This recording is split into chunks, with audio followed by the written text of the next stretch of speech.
ಸ್ನೇಹಿತರೆ ನಮಸ್ಕಾರ. ನಾನು ನಿಮ್ಮ ಮಳವಳ್ಳಿ ಸೂರಿ ಡೈರಿ ಯೂಟ್ಯೂಬ್ ಚಾನಲ್ಗೆ ನಿಮ್ಮೆಲ್ಲರಿಗೂ ಸ್ವಾಗತ ಸುಸ್ವಾಗತ.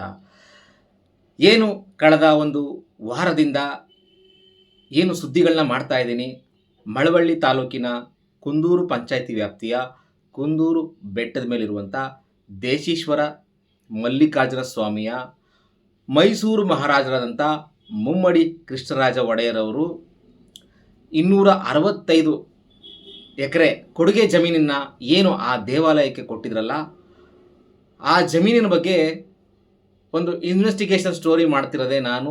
ಏನಕ್ಕೆ ಅಂತಂದರೆ, ನಾನು ನಮ್ಮ ಮಳವಳ್ಳಿ ತಾಲೂಕನ್ನು ನನ್ನ ಒಂದು ಜನ್ಮ, ನಾನು ಯಾವ ಊರಲ್ಲಿ ಹುಟ್ಟಿದನೋ ಆ ಊರನ್ನು ನಾನು ಪ್ರೀತಿಸ್ತೀನಿ ಸ್ನೇಹಿತರೆ. ಅಲ್ಲಿ ಯಾವುದೇ ಅನ್ಯಾಯ ಅಕ್ರಮ ನಡೆದರೆ ಅದನ್ನು ನಾನು ಹೂಡಿಕೊಂಡೋಗಿ ಸುದ್ದಿ ಮಾಡ್ತೀನಿ, ಯಾವುದೇ ರೀತಿಯ ಒಂದು ಪ್ರತಿಫಲ ಅಪೇಕ್ಷೆ ಇಲ್ದೇ.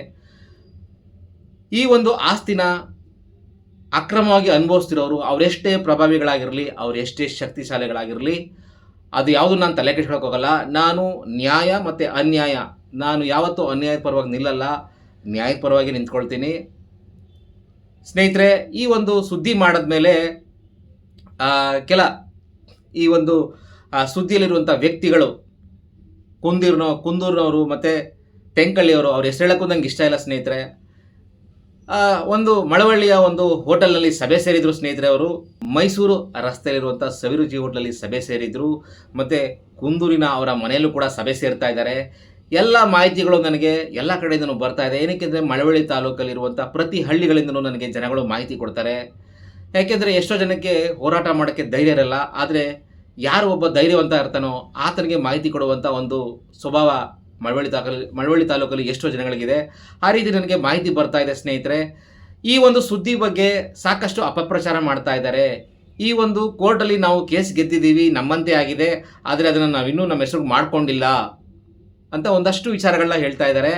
ಅದು ಸಂಪೂರ್ಣ ಸುಳ್ಳು ಅಂತ ಹೇಳೋಕ್ಕೆ ನಾನೀಗ ನಿಮಗೆ ಒಂದು 1998ರಲ್ಲಿ ಮಳವಳ್ಳಿ ತಾಲೂಕಿನ ಅಂದಿನ ತಹಸೀಲ್ದಾರ್ ಮಾಡಿರುವಂಥ ಆದೇಶ ಪ್ರತಿನ ನೀವು ಈಗ ನೋಡ್ತಾ ಇದ್ದೀರಾ.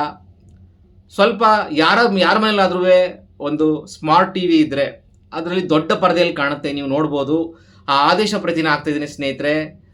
ಈ ಒಂದು ಹೋರಾಟ ಮತ್ತು ಈ ಒಂದು ಸುದ್ದಿ ಮಾಡೋದು ಇಲ್ಲಿಗೆ ನಿಲ್ಲಲ್ಲ.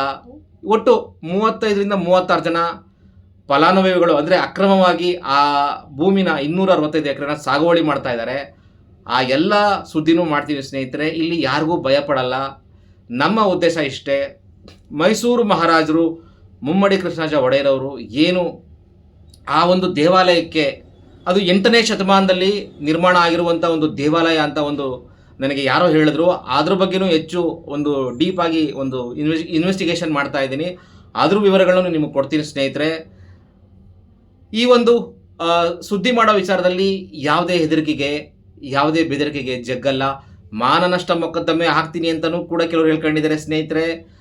ಮಾನ ಇದ್ದವ್ರು ಮಾತ್ರ ಮಾನನಷ್ಟ ಮೊಕದ್ದಮೆ ಹಾಕ್ತಾರೆ, ಮಾನ ಇದ್ದವ್ರು ಯಾರು ಮಾನನಷ್ಟ ಮೊಕದ್ದಮೆ ಹಾಕಲ್ಲ. ಎಲ್ಲ ದಾಖಲಾತಿಗಳು ನನ್ನ ಹತ್ರ ಇದೆ. ಯಾವುದೇ ಹೆದರಿಕೆಗೆ ಬೆದರಿಕೆಗೆ ಜಗ್ಗಲ್ಲ. ನನ್ನ ತಾಲೂಕಿಗೋಸ್ಕರ ನಾನು ಪ್ರಾಣ ಕೊಡೋಕ್ಕೂ ಸಿದ್ಧನಿದ್ದೀನಿ ಸ್ನೇಹಿತರೆ. ಈ ಸುದ್ದಿ ಮಾಡೋದನ್ನ ಯಾವುದೇ ಕಾರಣಕ್ಕೂ ನಿಲ್ಲಿಸಲ್ಲ, ಯಾವ ಹೆದರಿಕೆಗೂ ಬೆದರಿಕೆಗೂ ಜಗ್ಗಲ್ಲ. ನೋಡಿ, ಎಲ್ಲ ಡಾಕ್ಯುಮೆಂಟ್ಸ್ಗಳು ನಿಮಗೆ ಒಂದಾದ್ಮೇಲೆ ಒಂದು ಹಾಕ್ತಾ ಇದ್ದೀನಿ. ಮೊಬೈಲಲ್ಲೂ ಕೂಡ ಒಂದು ಸ್ಟಿಲ್ ಮಾಡಿಕೊಂಡು ಓದ್ಕೊಳ್ಳಿ. ಮತ್ತು ಯಾರ ಮನೆಯಲ್ಲಿ ಒಂದು ಸ್ಮಾರ್ಟ್ ಟಿ ವಿ ಇರುತ್ತೆ ಅದರಲ್ಲೂ ಕೂಡ ದೊಡ್ಡ ಸ್ಕ್ರೀನಲ್ಲಿ ಇನ್ನೂ ತುಂಬ ಚೆನ್ನಾಗಿ ಕಾಣುತ್ತೆ.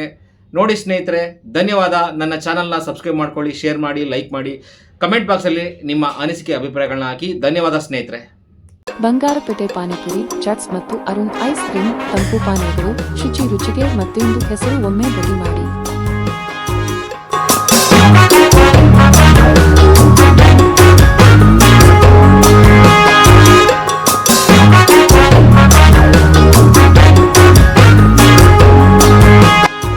ಬಂಗಾರಪೇಟೆ ಪಾನಿಪುರಿ, ಚಾಟ್ಸ್ ಮತ್ತು ಅರುಣ್ ಐಸ್ ಕ್ರೀಮ್ ತಂಪು ಪಾನೀಯಗಳು, ಶುಚಿ ರುಚಿಗೆ ಮತ್ತೊಂದು ಹೆಸರು, ಒಮ್ಮೆ ಭೇಟಿ ಮಾಡಿ.